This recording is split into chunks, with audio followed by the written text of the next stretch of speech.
May 19th. The order, the first order of business is approval of the April 21st minutes. The chair will entertain a motion to do so. Second. Is there any additions, corrections, or deletions to those minutes? All those in favor signify by saying aye. Aye. Opposed? Motion carried. Addition to the agenda. Tim, do you have any? No. Chair will entertain a motion to accept the agenda as finished. All those in favor signify by saying aye. Aye. Opposed? Motion carried. Okay, conversation or consideration of item number 3 is consideration of zoning ordinance amendment for Rabbit Township. What I think I would like to do is to have Tim go through it. He generally goes through it, tells us what their recommendations might be, and then we would entertain some discussion before we vote. The one thing I don't want happen tonight is I don't want one person to run a meeting or one person to take over the meeting. How many people here think that you might want to speak tonight? Keep your hands up.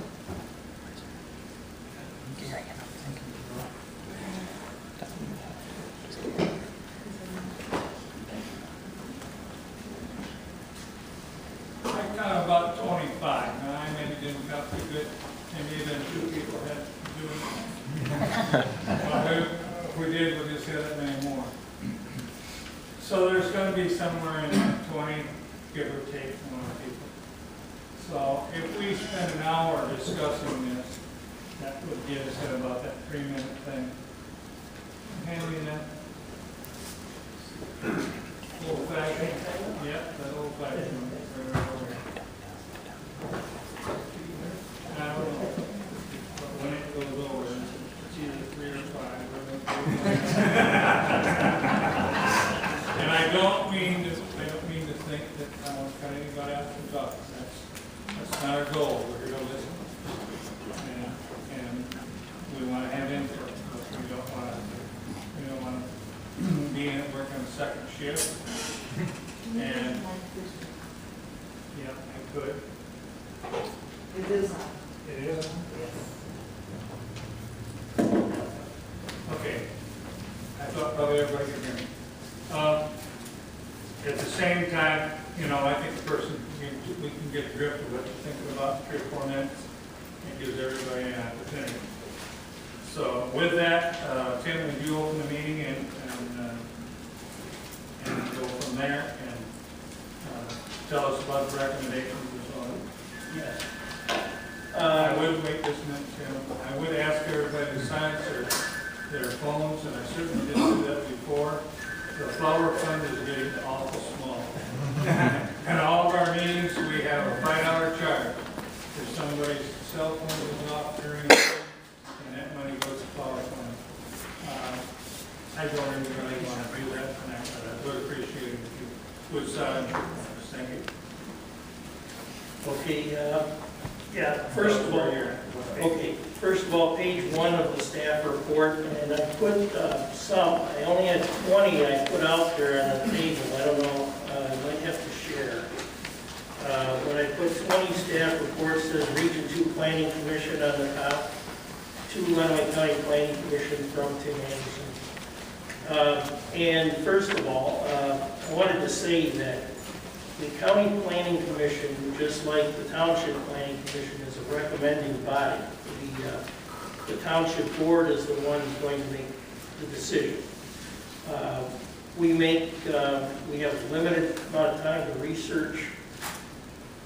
When things get to us, this arrived last week, or the week before, and we have 30 days to make a recommendation. So pretty much tonight, we've got to take action. That's built in because the township, the county zoning and planning act don't want the county planning commission to be able to delay a project. That's the intent. First of all, the township minutes, I say in the status, township planning commission minutes are now available and have been distributed to the planning commissioners. Page 1 still moving ahead. First of all, some introductory comments on page 1, and I include the purpose of the agricultural zoning district, which is the district where all this applies to. All this type of equipment applies to the AA district. The AA district, just for background, requires it as a 20-acre lot minimum and 1,000 feet of lot frontage. There are several types of, the main subjects of these ordinance amendments are to regulate different types of on-site wind energy systems, meteorological towers, and utility-scale wind energy systems. Basically, on-site systems are the smaller scale systems that are intended generally to provide energy to the site. They're the small-scale home-use on-site system. The meteorological tower, or MET tower, are the testing equipment that is used to determine the available wind in an area.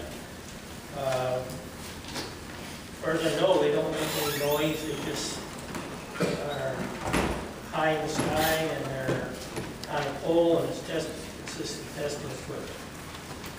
The big ones are the utility scale wind energy systems. Those are the large towers that we're talking about in the project in Ryan Township. They can be as high as, the township allows them to be as high as 500 feet in height. These are not quite that high, but just about. Some other important definitions are participating parcel, where the owner receives the monetary gain either by location of a turbine on the property or other equipment, easement, or some other means, and non-participating parcels, which are generally no compensation. Page 3 of the staff report. I put a discussion on on-site wind energy systems and MET towers together because they're treated fairly similarly in the ordinance. They're both up to 40 feet in height allowed as a permitted use in the ag district. Above 40 feet, they're both treated as conditional use. Now, that's pretty common treatment to have a higher level of review according to how high the tower is. That's not uncommon to do it that way. Now when these MET towers or on-site systems get above 40 feet, as conditional use permit is required, also site plan review. There's a lot of requirements for site plan review in the ordinance. For instance, rotor diameter, generating capacity, design, evidence of notification and approval by the Michigan Public Service Commission, a site plan showing access roads and drives, engineered drawings. There's also some conditional use approval requirements. The on-site towers and MET towers have to apply with all federal, state, and local laws that pertain to aviation as they apply. Consideration of visual effects on neighborhoods, community landmarks, environmentally sensitive areas, public right-of-ways, and they have to have ground clearance, minimum rotor to the ground of 20 feet. That's the smallest. That's the on-site one. There is a decibel level maximum of 40 feet, or 40 decibels, 40 dBA on a non-participating parcel. That may be exceeded for short periods of time. There's a limit on the number of towers, small, on-site MET towers that you can have. Let's see, jumping ahead a little bit. The setbacks for on-site west, I'll say west from now on, because that's the wind energy system. And Met Tower is to be the greater of 2 times the height of the structure from a neighboring non-participating property line or the minimum distance needed for compliance with the sound, the 40 decibel sound level. Page 4. Moving ahead to utility scale wind energy systems. Discussion on that. There is a second paragraph in that, about the middle of the page, I say 476. I think these are slightly taller than that, but I'm not certain.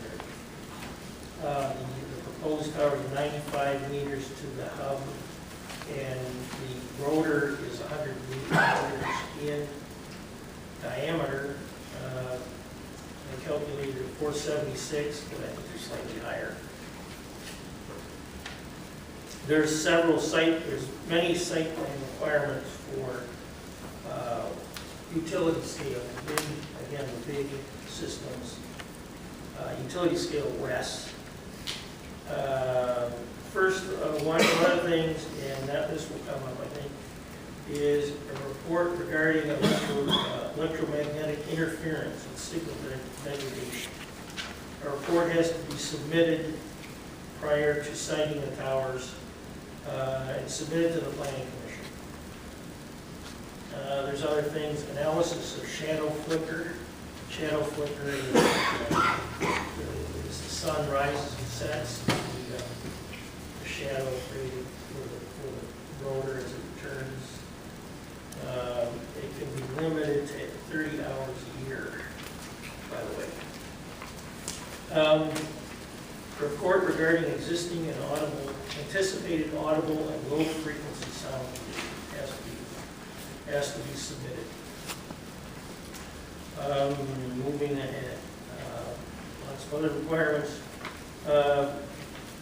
Other site plan requirements, location of utility scale west and electrical components with distances from the existing structures and utility transmission lines.